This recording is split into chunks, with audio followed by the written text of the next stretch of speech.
நாம் வருடம் முழுக்க எத்தனையோ பண்டிகைகளை கொண்டாடினாலும் நமது வாழ்வியலோடு கலந்த ஒரு இனிய நாளாகவும் தமிழர்களுக்கு உரிய திருநாளாகவும் இருப்பது பொங்கல் திருநாளே. அந்த பொங்கல் திருநாள் பற்றி சிறு உரையை உங்கள் முன் உரையாற்ற வந்துள்ளேன். பொங்கல் திருநாள் 4 நாட்கள் கொண்டாடப்படும். பொங்கல் பண்டிகை முதல் நாளாக வருவது போகி.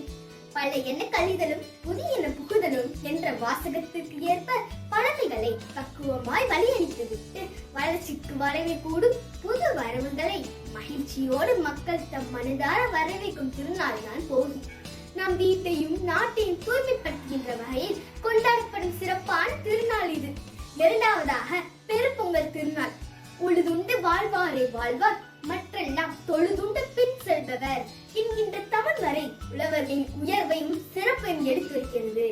அப்படி உழுதுண்டு வாழும் உழவர்களின் உழைப்பு திருநாளே தமிழர் திருநாளாம் தைத்திங்கள் முதல் நாளான பொங்கல் திருநாள். உழவர்களின் உன்னத நாயனாக இருப்பவன் சூரிய பகவான். அந்த நாயகனை போற்றும் வகையில் கதிரவனுக்காக படையலில் வெற்றிலை, பாக்கு, தேங்காய் மற்றும் முக்கனிகளுடன் இஞ்சியும் மஞ்சளும் கரும்பும் வைத்து அனைவரும் ஒன்று கூடி புது பானை புத்தரிசிட்டு பொங்கல் வைத்து பொங்கலோ பொங்கல் என்று முழங்கி நெஞ்சில் நன்றி மேலும் பொங்க விடியல் நாயகனை தொழுது வணங்கும் நாள் தான் பெரும்பொங்கல் திருநாள். பெரும்பொங்கலுக்கு அடுத்த நாள் வருவது மாட்டுப் பொங்கல். உழவுக்கு உறுதுணையான மாடுகளை நன்றி உணர்வோடு மதித்து போட்டிடும் திருநாளாக திகழ்கிறது.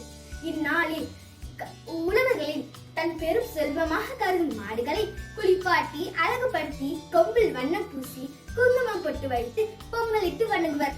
மாட்டு பொங்கலை தொடர்ந்து எருது விடும் திருவிழா நடைபெறும். இவ்விழா மஞ்சு விரட்டு, ஜல்லிக்கட்டு, எருதுக்கட்டு என வெவ்வேறு பெயர்களில் அழைக்கப்படுவது வழக்கம். இது தமிழரின் வீரத்தை வெளிப்படுத்தும் விழாவாகும். பண்டைய காலத்தில் இவ்விழாவுக்கு ஏர்தழுதல் என்று பெயர். பொங்கல் பண்டிகையின் கடைசி நாளாக வருவது காணும் பொங்கல். நம்மை சுற்றி உள்ள மக்களை, பெரியவர்களை, உறவினர்களை, நண்பர்களை அவர்கள் இல்லம் சென்று வணங்கி அன்பொடுக்க உரையாடி மகிழ்களை இத்திருநாளின் நோக்கம். இந்நாளை நாம் திருவள்ளுவர் திருநாளாகவும் கொண்டாடப்படுகின்றோம்.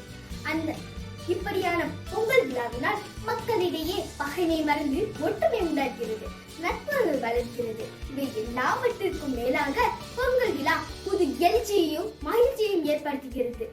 அந்த மகிழ்ச்சி நாம் அனைவரது மனதிலும் பொங்கி அது என்றும் நீங்காமல் இருக்க அந்த இறைவனை பிரார்த்தித்தவளாக எனது உரையை நிறைவு செய்கிறேன். இங்கு கூடியிருக்கும் உங்கள் அனைவருக்கும் என் இனிய பொங்கல் திருநாள் நல்வாழ்த்துக்கள். நன்றி, வணக்கம்.